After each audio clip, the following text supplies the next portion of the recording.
Right now at 8, Kilmar Abrego Garcia out of custody this morning, but apparently not for long. Details on where he could be sent within the next 2 days. Federal troops getting the green light, the Trump administration releasing a memo that would allow agents to be armed on D.C. streets. Reaction from residents protesting the takeover. Plus, a near-miss report. New details from the NTSB once on a scare just weeks after January's deadly Potomac crash. What officials are revealing this morning. Good morning. Welcome to Fox 5 on this Saturday. I'm Maureen Newmay. Thank you for joining us right here on Fox 5 and streaming on Fox Local. Let's get things started with a live look outside. It is August 23rd already. Yep, the last weekend before school starts for a lot of people in the DMV. Looking live outside, this weather today is just amazing. Can we stretch it out to the week? I don't know, but I know who does know. Glenn Talbert, she's going to talk about our forecast today. And as you plan the back-to-school forecast for the kiddos heading back this week. You know what? It's all falling into place. Is it? Falling into place. Oh, I like how you did that. I like how you did that. It's going to feel like fall before the week is over. Okay. So, yeah, we're headed that way, folks. You know, but today is a day that I want you to get out and just really embrace the great weather because it's just going to be downright pleasant today. So sunny and nice, that's what you need to know. And right now we're starting out at 68 degrees with no shortage of sunshine for you. Winds are light coming in from the south at about 8 miles an hour. And we're not talking humidity today at all, so that's at least another good plus, right? Ridge of high pressure, large and in charge, that's dominating our weather pattern today, and that's helping to bring us the sunshine. Now, we have some flood concerns for you, so some flood alerts. Coastal flood warning until 10 a.m. tomorrow for Anne Arundel County. Turn around, don't drown. We know the spots. City Dock in Annapolis is one of them along that shoreline. And a coastal flood advisory, and that is for the district, Alexandria Falls Church, as well as for St. Mary's, King George, and Charles County as well. So do keep that in mind as you head out. So here's a look at your planner. There we go. There's my Vegas sunshines right across the board. That's my winning weather, as I always say. Temperatures today into the 80s. I'll have more coming up in just a bit. Maureen? And thanks. We begin with a new twist in the case of Kilmar Abrego Garcia. The Maryland man reunited with his family this morning after getting released from custody yesterday. Today, Fox 5 is now learning that he may be deported again within the next 48 hours. Fox News sources confirm his attorneys received an email from ICE warning that removal could happen soon, adding that he would be transported to Uganda. Yesterday, protesters stood outside what is believed to be his family home. Abrego Garcia was first deported to El Salvador in March, a move the administration later called a mistake.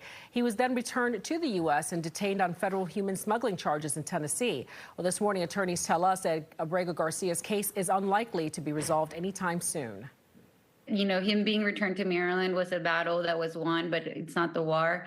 And it's going to be a long one. It's clear that the government's intention is to remove him from the United States, and it's my belief that they're going to try everything possible.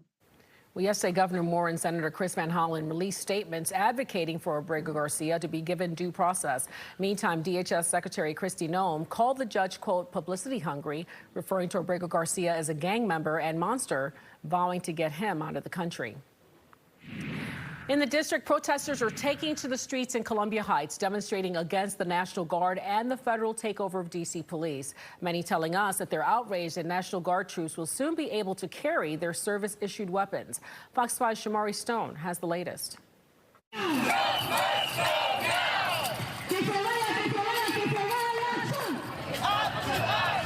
Around 100 protesters marching against what they describe as the Trump administration's takeover of D.C. police. I want him out. Who? Trump. Why? Because he dangerous to our community. And they're outraged that Defense Secretary Pete Hegseth has signed an order authorizing around 2,000 of the National Guard troops deployed to D.C. to be able to carry weapons. States are sending their National Guard from all over the country to come to a city that's at a 30-year low in crime, which is depriving those states of their troops that they need them for their own reasons. People saying it's another sign of the executive branch overreach. That is really going overboard. So. You don't think they need to be armed? Nope. In the metro, they already got guards that are security guards that are armed, so I don't know why would they be armed. So what's the purpose of it? Today, President Trump once again praising the National Guard and federal agents, saying crime is trending downwards, even though D.C. Mayor Muriel Bowser and D.C. police tell us violent crime was already down with historic numbers prior to the takeover. The president disagrees.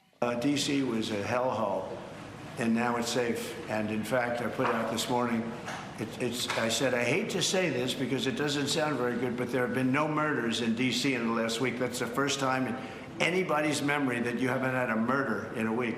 President Trump is correct. There has not been a homicide in the district in the last 7 days. And Attorney General Pam Bondi saying as of now, there have been 719 arrests and 91 illegal guns seized in D.C.